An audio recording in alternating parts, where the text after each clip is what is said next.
If you take gaming seriously at all, you will know that mechanical keyboards are the kings of PC peripherals.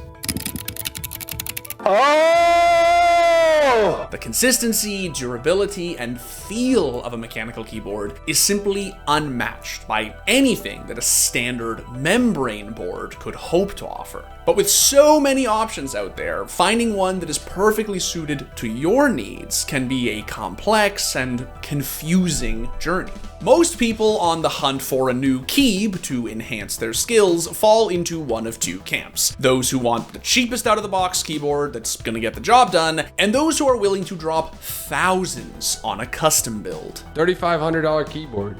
Woo. However, there are those of us who fall somewhere in the middle.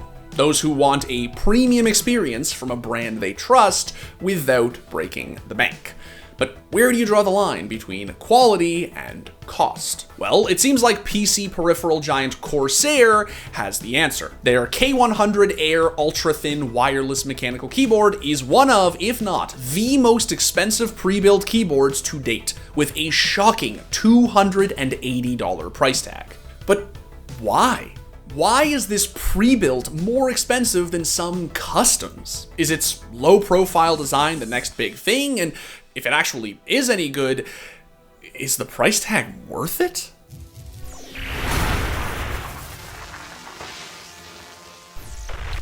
So throughout the 2010s, as competitive PC gaming got bigger, out-of-the-box keyboards like the Black Widow, K70, and Quickfire Rapid dominated the market at both the consumer level and in esports. But brands were marketing so heavily towards competitive gaming that it left a bit of a hole in the mechanical keyboard market. You see, one of the biggest draws of a mechanical keyboard is pretty simple.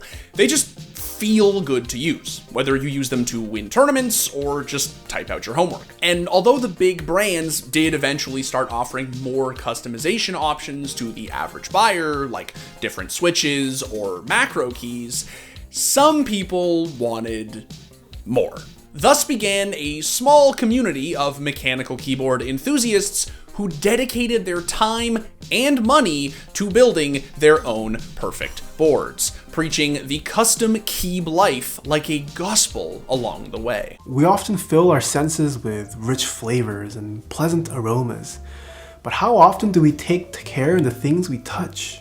That community slowly grew until it eventually exploded in 2020. With so many people stuck at home, gamers and Discord degenerates alike were looking for a more personalized typing experience. And custom keyboards quickly became a way for people across the internet to express themselves. The rotor is the one interesting one because it has nice balls for you to play with, because everyone knows we love to play with balls. Oh my god. Look at that space force instead of I go space force. Oh no! This is actually the most disgusting thing I've ever seen. But building a custom keyboard is a double-edged sword. Sure, if you want a bamboo case or solid metal keycaps, that's not gonna be too hard. But the most outrageous boards can get really expensive. This is definitely probably the most exotic anodizing we've ever done. This is all anodization. This isn't like a paint job. This isn't a coating. This is aluminum anodized to be this color. $3,500 keyboard. So while some people were making careers off of custom keyboards or dropping thousands on crazy builds, there were still a ton of people that didn't have the time or money to participate. Which means that for the average consumer, pre-built keyboards remain extremely popular. But the popularity of custom keyboards showed the pre-built keyboard brands that people were willing to spend a lot of money. And that if they wanted those customers, they were going to need to start releasing more innovative products. And in the last few years, we've seen them try just about everything in search of the mythical big spender who doesn't want to shell out for a custom. It's the 12.6-inch full multi-touch LCD dominating the upper half of the unit. It features a 1920 by 515 ultra-wide resolution, 10-point touchscreen, and USB-C connectivity for easily attaching to a laptop or desktop. But recently, one big trend stands out: low-profile keyboards. Inspired heavily by Macs, Keyboards like the Logitech 915 or the Razer Deathstalker offer a slimmer case, chiclet keycaps, and wireless Bluetooth connection. And the newest entry into that space is the Corsair K100 Air. Now, Corsair have been in the PC peripherals game for a very long time, and they legitimately make everything. However, Corsair's newest release is, well, it's really expensive. The new K100 Air is $280 which is not only more expensive than any of its competitors, but basically any other pre-built on the market. And that hefty price tag has become a bigger talking point than the actual features of the keyboard. This board is the latest to be added to Corsair's extensive lineup, and if you rank them on price, it sits firmly at the top. But let's be charitable here. After all, the specs are what make this thing so damn expensive. So what the hell are they? Well, on top of being able to connect to and switch between 4 different devices on the fly, this keyboard boasts a battery life of up to 200 hours when the RGB settings are turned off. And that's pretty unheard of. On top of that, the K100 Air has an aluminum faceplate and is, to my knowledge, the thinnest mechanical keyboard in existence. This thing is only 17 millimeters at its thickest point. For comparison, the Logitech is 22 and the Razer is 24.3. As for the rest of the specs, they're pretty standard, and honestly, right about what you'd expect from a high-end Corsair in this day and age. But that ultimately begs the question, are these features useful? Is this keyboard actually any good? And if the answer to those questions is yes, is it really worth all this time and all this money? Well, lucky for you guys, Corsair sent this thing over to Devin.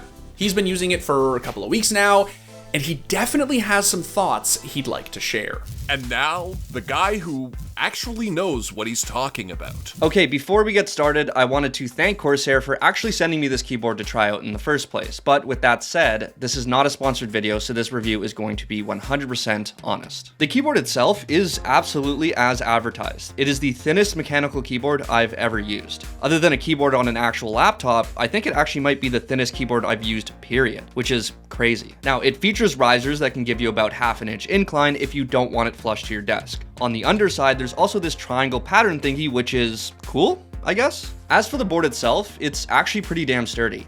It has this nice brushed black aluminum faceplate along with this screen that shows off LED indicators that help add to its sleek aesthetic. Since the faceplate is metal, there's some pretty damn good weight to it. Plus it has a rubber strip at the bottom, so I never noticed the keyboard moving around on my desk, which is typically a giant pet peeve of mine. For all the Zoomers out there who are waiting with bated breath, I can confirm that the RGB settings are what you expect from a Corsair product. As for Corsair's claims about the 50 to 200 hour battery life, with full RGB settings, I got well over 50 hours without plugging this thing back in. With that being said, I honestly don't know if I'll have this thing unplugged for more than a couple hours, so unfortunately it's just an expense for a feature that I won't be using. That being said, if you are into wireless keyboards, this one lasts a damn long time. As for a feature I will use, let's talk about the extra keys on this thing. There are 4 programmable keys along with a row of media buttons and a lovely aluminum volume roller. It may seem insignificant, but if your computer's like mine and has a conniption every time you alt-tab, then you know how important a feature like this can be. As for how it feels to use, well, I actually kind of like it. The keyboard features Cherry MX ultra low profile switches, which feel amazing. They're tactile, so you get that satisfying bump. The quality is what you'd expect from Cherry, and the caps themselves make typing feel fluid and snappy. Gaming on this thing was easy. Typing took a little bit longer to get used to, but honestly, this keyboard is extremely fun to use, and I haven't experienced anything quite like it before. But as much as I enjoy using this keyboard, I don't actually think it's worth the price tag. After the first couple days I had it, I couldn't stop thinking to myself, who the hell is this for? And that's coming from someone who's been using the same Black Widow since 2015. To be fair, considering the material, quality, battery, and all the other features, I do think the price makes sense. I just don't know if anyone needs all of this. But with all that being said, the price isn't even my biggest gripe. It's the size. This is, for whatever reason, a standard full-size keyboard, which, to me, defeats the entire purpose. It's supposed to be ultra sleek and portable, but it's absolutely massive lengthwise. If this was a 60 or 65% keyboard and they slid this whole top row down, I'd honestly like it a lot better. Incredible quality aside, I just can't convince myself that this keyboard is actually worth it.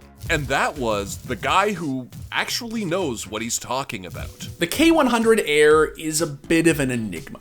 It does what it claims to do very well. It isn't clear who it's really suited for. And if you're looking for a keyboard with these features, then there are cheaper alternatives. In fact, both the Logitech and Razer keyboards I mentioned earlier are less expensive than the K100 Air. And the Keychron K3 is wireless, low profile, and is hot swappable, which Corsair's high-end competitor is not, for only $84. It may not have all the same features or build quality, but you get so much for around a third of the price. With all that being said, I appreciate what this keyboard can do and fully understand that there are people out there who want a pre-built this premium. It just might not be your average gamer. Thoughts on the Mac keyboard? I hate the Mac keyboard. I hate Mac keyboards. They're terrible. My thoughts on Avatar? Dude, I keep seeing these reviews. Isn't like Nadeshot like going ham on Twitter about like how sick Avatar is and like how mind-blowing. I remember watching the first movie when I was like 15 and I was like, homie, this is just Pocahontas, but like $300 million more expensive.